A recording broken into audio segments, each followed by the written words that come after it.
Chapter 9. The Wet Day, December the 27th.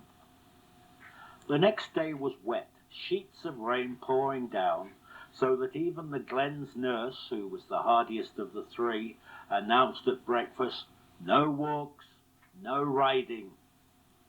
After breakfast, we always tore off to Lady Tamerlane's room, which was at the end of a lovely long passage with 4 steps up and 4 steps down in the middle. You can imagine the crashes as we jumped up them and then jumped down the other side. When we came to the end, we used to pause to collect ourselves and to look at a picture of people on a sledge being attacked by wolves. We were frightened of wolves, even Lionel, a little, but we could not help looking at the picture.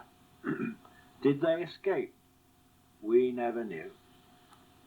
One could but hope for the best, but fear the worst. Then the passage zigzagged, and we were in darkness as, giggling a little, we stood and knocked at Lady Tamerlane's door. "Come in," she always answered promptly, and we burst in and raced and rushed to our favourite corners. I expect you have read how in the old days, when the kings of France were dressing, their rooms used to be crowded with courtiers. The scene in Lady Tamerlane's bedroom must have been rather like what the French kings put up with, except, I suppose, that courtiers would behave better than the savages did.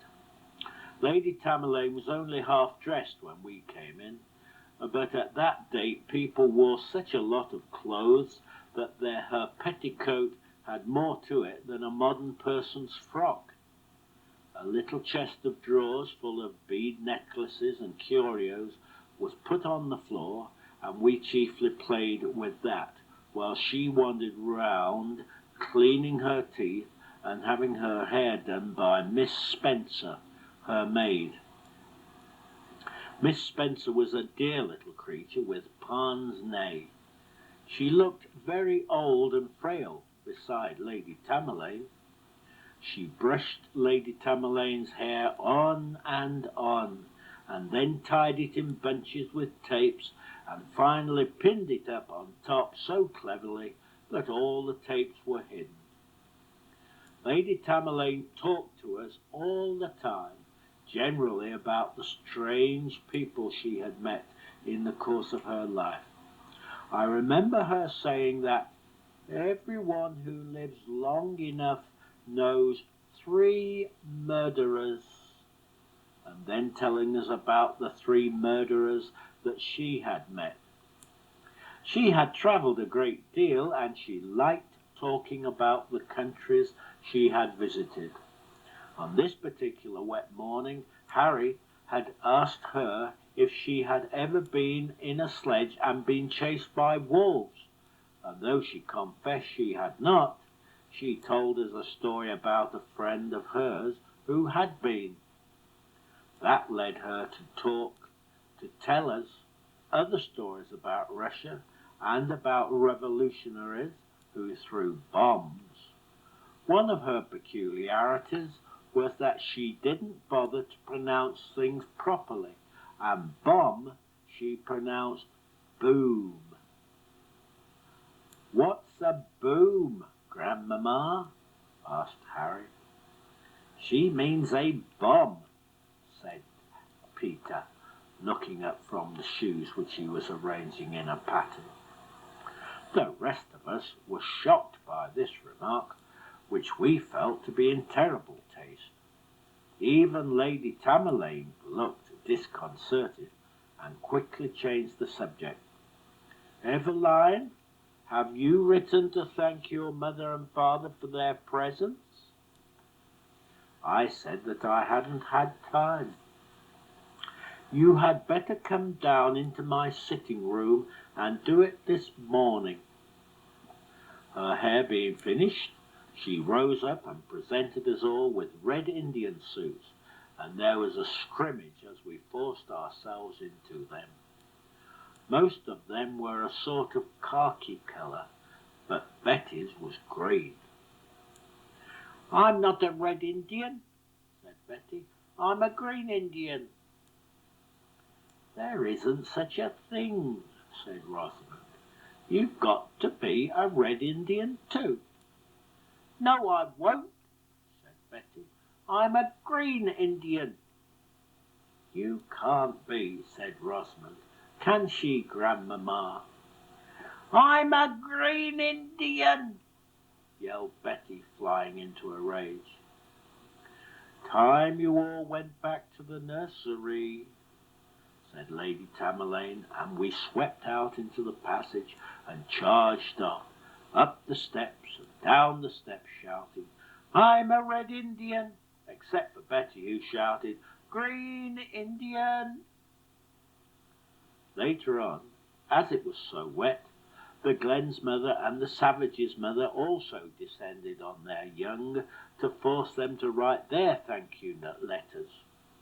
They had not many to write, as most of their presents came from people in the house, but there were a few strays, such as godmothers, who had to be thanked. I remember that Peter had a very special godmother, whom even the grown-ups seemed to hold in fear, and his mother tried to work him up into the right frame of mind to write something really showy. "But need I write at all?" said Peter. "She only sent me a book." "What was it called?" asked his mother. "Some bosh like The Art of Joy," said Peter. "It wasn't called that," said Peggy. "Wasn't it? Well, perhaps it was called The Joy of Art," said Peter carelessly. He was very bored with the whole subject. "Where is it?" said his mother. The book, which was called nothing about either art or joy, was found built into a camp for Peter's soldiers.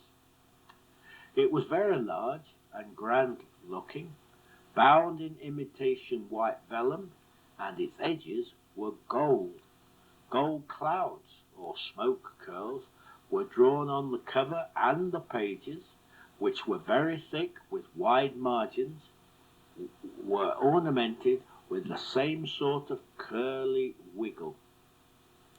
There were a few coloured pictures protected by tissue paper, but these were also mostly of clouds or smoke.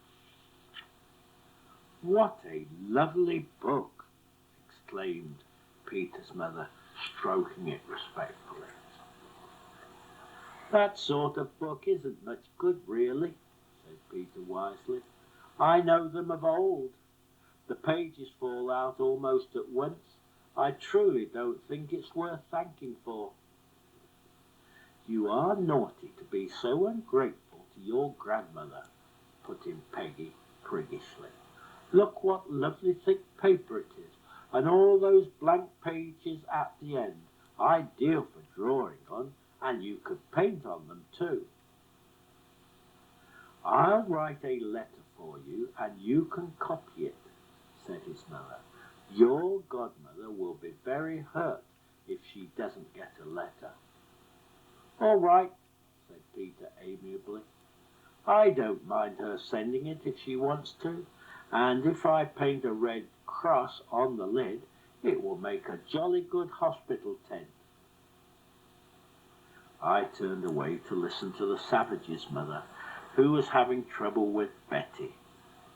Betty's godmother had sent her a postal order for 5 shillings, with a letter saying that she was afraid it would arrive late for Christmas. As a matter of fact, it had come on Christmas Eve, and Betty had got into one of her contrary moods and said that she wouldn't accept it. "If I write a letter, will you put 'Love from Betty' at the bottom?" said her mother. "No," said Betty. "I'll put 'Hate from Betty.'" "It's no good," said Harry. "Nothing will make her change her mind now. But I'll write love from Betty, all blotchy, and her godmother won't know the difference. If you do, said Betty, I'll throw your bedroom slippers into the fire. She would have too. I did not wait to see the end of this discussion, but went mincing off to Lady Tamelane's sitting room. I was still dressed in my red Indian clothes, and the feathers on my head and the beads and baubles made me feel particularly elegant and grown up. I found Lady Tamerlane in the Chinese room, writing away at her own letters. There was another writing table, however, and she told me to sit down at it and to start. I was annoyed that she was occupied with her own affairs, as I hoped that she would let me spend the whole morning with her, away from the nursery, and being too stupid to realize that busy people don't like being interrupted by even the most intelligent child, I thought it a wonderful opportunity for making friends with her. I remembered acrostics and the Italian poetry, and not having any idea what an acrostic was, I said, "Shall I write to Mamma in Italian?" Lady Tamerlane looked up in surprise and said, "Do you know Italian?" "No." "Then write in English." She began scribbling away again, and I was determined to be noticed. "I think this nib is bent," I said. "Use a pencil." There were two pencils there, both beautifully sharpened by Mr. O'Sullivan. I looked round for other ways of making myself noticed. My eyes fell on a pot plant. "Oh, Lady Tamerlane, what is the name of that lovely flower?" Lady Tamerlane knew nothing about flowers and cared less. "Write what you've got to first," she said. "You may talk afterwards." There was nothing else for it. I had to get on with my letter. The pen, of course, was perfectly all right, but I was not used to writing in ink, and I kept dipping too far into the silver ink pot, which was filled exactly to the brim, and making terrible blots.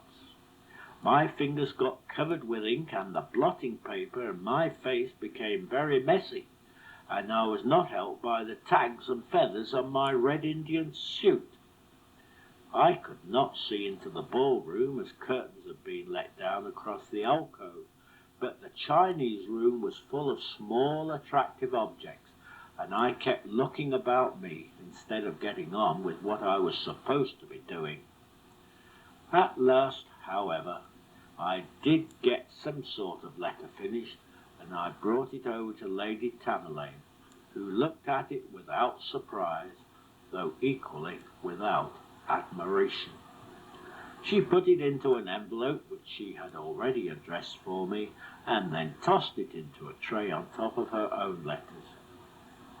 The never-failing Mr. O'Sullivan would remove them, stamp them, and see that they caught the next post. Lady Tamerlane at once began writing again, but I tried to linger. "Shall I arrange your papers for you?" I asked.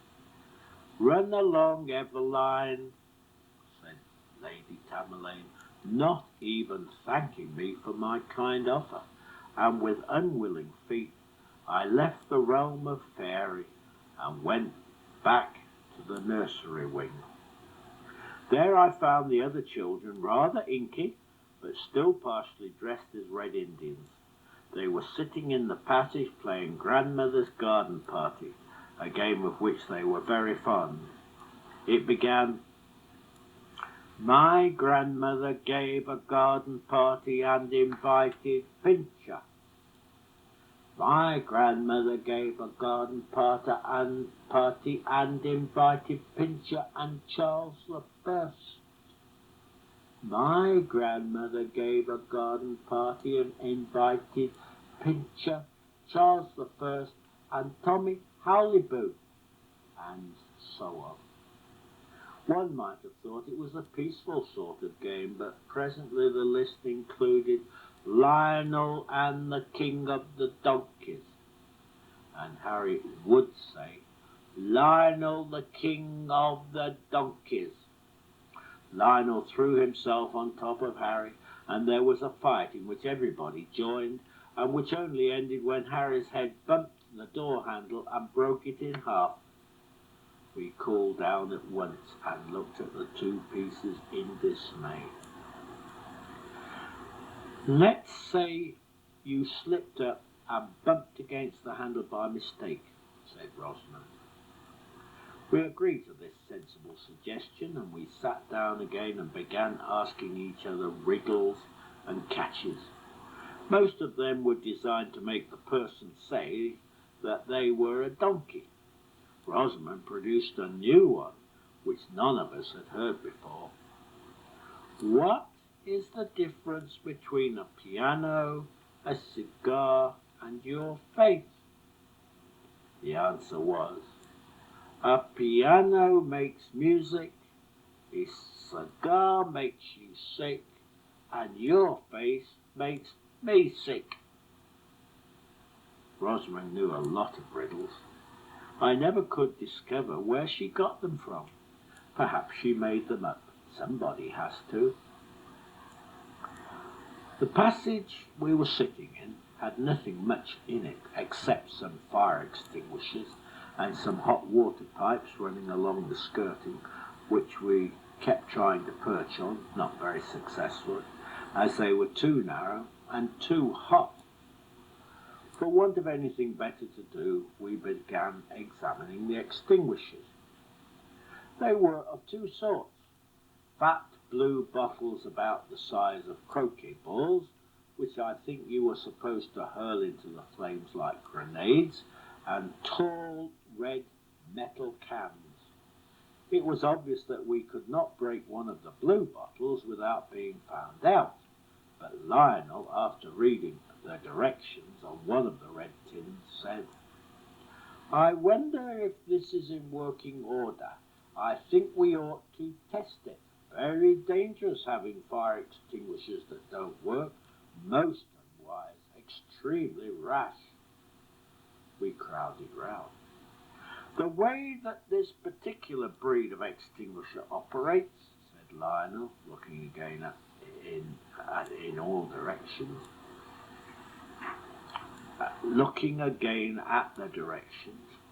is to point the nozzle of the hose at the appropriate object, and then with the hammer strike a small blow on mark A.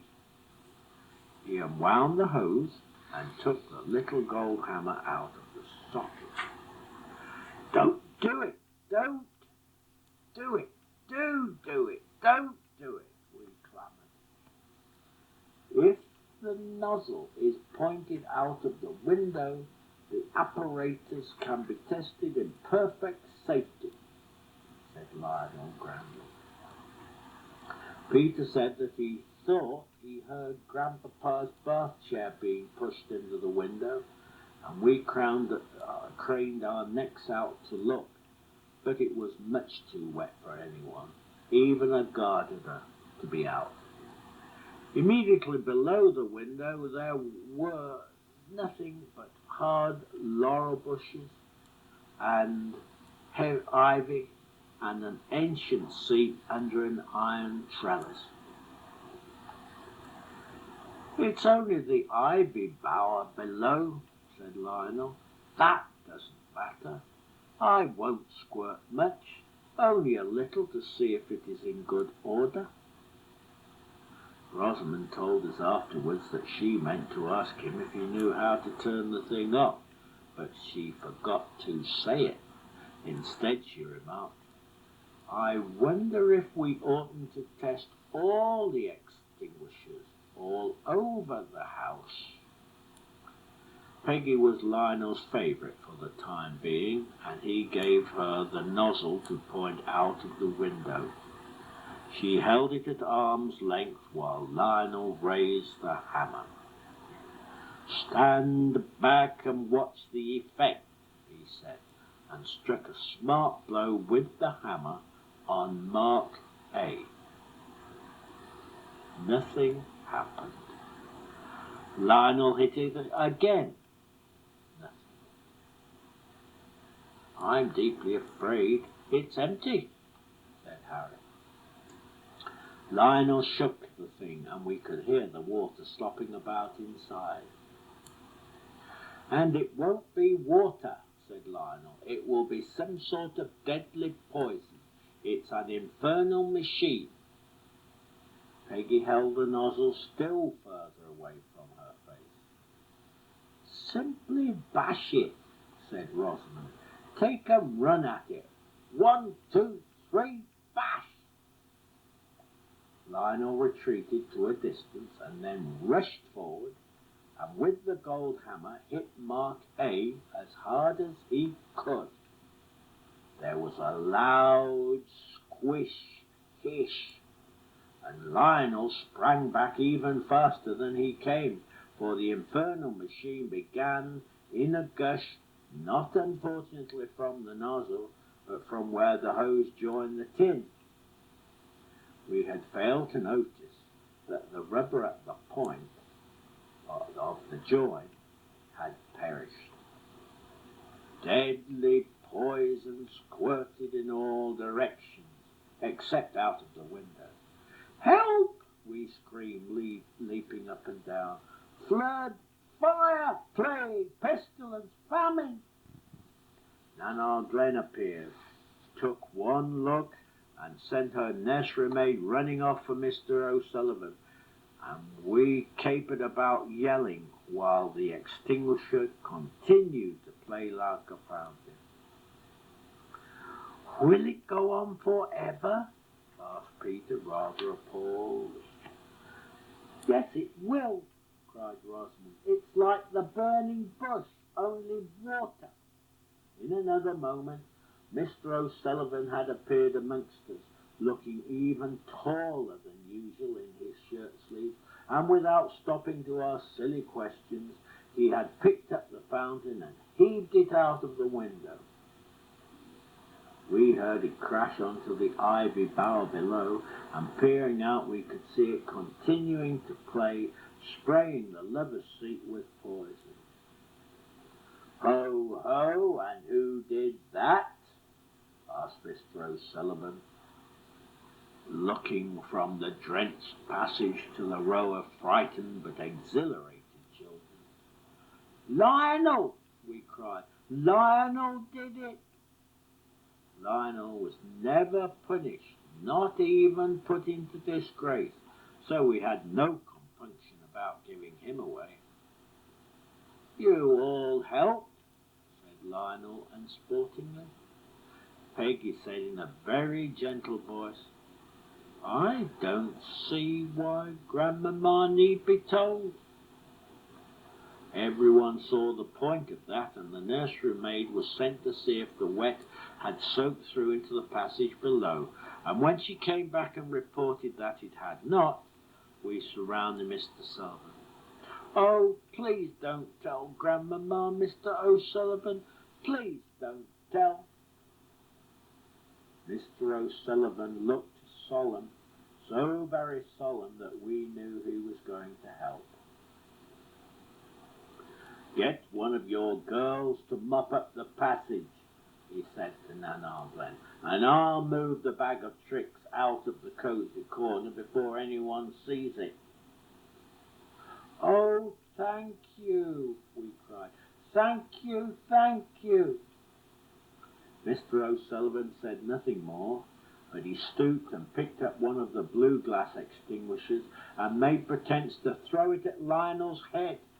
Lionel ducked in terror, and Mr. O'Sullivan put the bottle back in its wire holder and disappeared down the back stairs, chuckling to himself. You'd better all come along into the nursery, said Nana Glen, adding, though I'm sure we don't want Lionel. The same to you with knots on, retorted Lionel. I shall go down to Mamma. May I come with you? I asked daringly. Lionel looked annoyed but said, "All right," and so we set off together, Lionel talking at a great rate. He told me about battles and killings, but whether he was telling me about the ancient Greeks or about the history of his own imaginary country, I had no idea. Not that I cared anyway. I wasn't listening. What I enjoyed was leaving the other children behind and going off with a big boy like Lionel. Downstairs we wandered about from room to room. At every writing table there was a grown-up writing letters, who glanced at us as we came by and then looked away again. At last one of the letter writers turned out to be Lionel's mother. She laid down her pen and stroked his hair and said, "Anything wrong in the nursery?" "Yes, there is," said Lionel in a loud, complaining voice. "They've all got this insane craze for persecution. There's been nothing like it since the early Christians." "What have they been doing?" asked his mother with anxiety. Lionel looked sideways at me and then said cautiously, "A deed without a name." "Oh dear," said his mother, and I could see that she was longing to get back to her letter. "Could you and Evelyn play a game together?" "No," said Lionel, "but if you gave us some writing paper, we could draw pictures." Every child knows that drawing pictures on the writing paper is against the rules, but Lionel's mother, after a glance round to see that no one was looking, handed us each a sheet. "Black edge, please," said Lionel. "It makes a sort of frame." On all the writing tables in the house there were a few sheets of black edge paper in case any of the visitors should be in mourning. So we each got a black edge sheet and a magazine to prop it on, and a pencil with a beautiful smooth point, and we settled ourselves down to draw. The only things I knew how to draw were fairies, so I drew the fairy queen with the fairies all round her. Lionel finished first and showed his picture to his mother. "Whatever is it meant to be?" she said. "It looks like some sort of fountain, only why is everyone running away from it?" Lionel showed it to me. "Do you know what it is, Evelyn?" I knew perfectly well, but I didn't dare say. I shook my head and said, "I think you have drawn it beautifully, Lionel. I wish I could draw as well as you do." "Well, as none of you seem able to guess," said Lionel, "I'll tell you what it is. It is a very dangerous sort of fountain which spurts deadly poison." "Really?" said his mother. "It doesn't sound at all a safe sort of thing to have about." "It isn't," said Lionel. "Perhaps someone will throw it out of the window," I suggested. "Almost certainly they will," said Lionel. He suddenly decided to like me. "When it stops raining, I'll show you my secret place," he said. I fully understood that this was a very great honor, and I thanked him profusely. All through dinner I looked forward to going off with Lionel and leaving the other children behind, but to my disappointment the rain continued to come down as hard as ever, and we had to think of something to do indoors. What with the babies and what with the nurses, there really was not room for us in the nursery, so out we came into the passages again, still wearing our Indian headdresses, and played hide and seek. We were told not to go into any of the bedrooms nor downstairs, but there were so many passages that we got along very well and enjoyed ourselves, with the exception of Betty, who took all games in deadly earnest and was as frightened as if she were being chased by real Indians. Peter, too, was troubled and anxious, as he had been told the story of the lady who hid in a chest and then couldn't open the lid, and hundreds of years later they found her skeleton. The only chests in the passages were chests of drawers, which he could not possibly have shut himself into, but he was worried all the same. Just when hide-and-seek was beginning to pall, Rosamond appeared with a finger on her lip, and such an important expression on her face that we saw at once that she had made an exciting discovery. She held up her other hand for silence and said impressively, "We are in luck.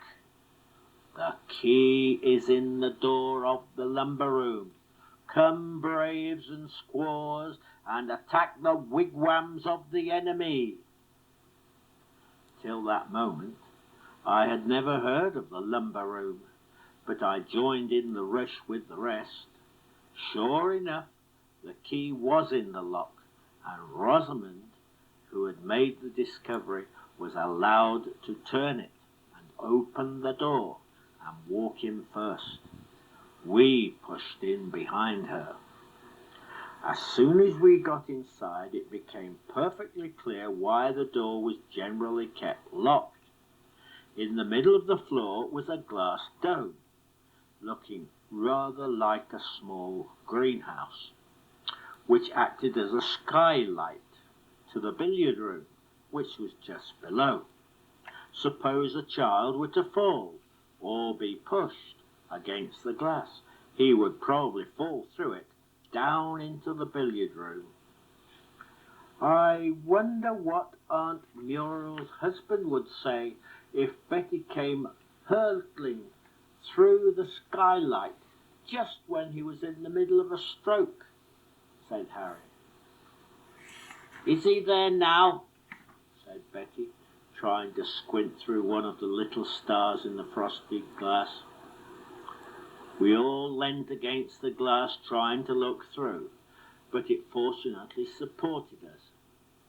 Some of us thought we could see everything in the room below, including all the uncles playing billiards. Others confessed that they could see nothing whatever. The lumber room was full of things such as bird cages and tin berths, and also old furniture, some of it broken and shabby, and all of it dusty. Many of the pieces would nowadays be considered extremely smart, but in those days they were out of fashion. However, Chippendale or Regency meant nothing to us, and we clambered about happily, pretending we were in a forest tracking palefaces, until Rosamond, always adventurous, pointed to a ladder and said, "Excelsior!" The rest of us turned round and looked.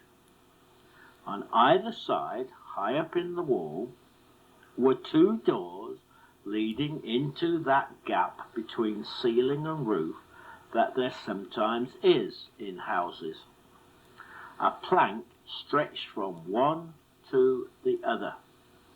It was high above our heads and went over the glass dome, which, as you remember, was in the middle of the room. The ladder rested on the plank, and by going up it you could obviously get through one of the doors and explore the garret. Giggling and nervous, we followed each other up the ladder. There was an awkward place at the top where we had to get off the ladder and onto the plank, but we all managed it, Even Betty, who was so anxious not to be left behind and to show that she was as good as any of us, and better, that she nearly shot right over it. The garret was very dark, except near the doorway. There were beams across the floor, rather like railway sleepers, and if you missed one and put your foot, let it slip down between them, there was a crackle of breaking plaster. Don't you will go right through, and Grandmamma will puss if she looks up and sees your foot sticking through her bedroom ceiling. I don't believe Grandmamma's bedroom is underneath, said Peter, and anyway, she wouldn't be sitting in her bedroom in the middle of the afternoon. She might have gone to fetch something, said Harry, who was always ready for an argument. Bother! He bumped into a beam which barred his way and fell onto the plaster with both feet. Oh, don't leave me behind! Forwards! Cried Lionel, who had got well ahead and was never one to wait for stragglers. Follow the trail, death to the pale-faces! For a time we stumbled along in the dark, climbing over and under the supports of the roof until we were tired of it. The little ones at the back got very behind and called, Wait! Oh, do wait! Without any effect, but at last there was a glimmer of light and a halt. I caught up with Lionel and Rosamond and found that they had stopped under a skylight, and there was another skylight in the floor. We got down on our hands and knees round it and peered down onto a strip of passage that at first seemed so strange and entrancing that we wanted to jump down to it at once. But Betty recognized a washing hamper, and we realized that we were only looking down onto the familiar passage outside the nursery maid's bedroom.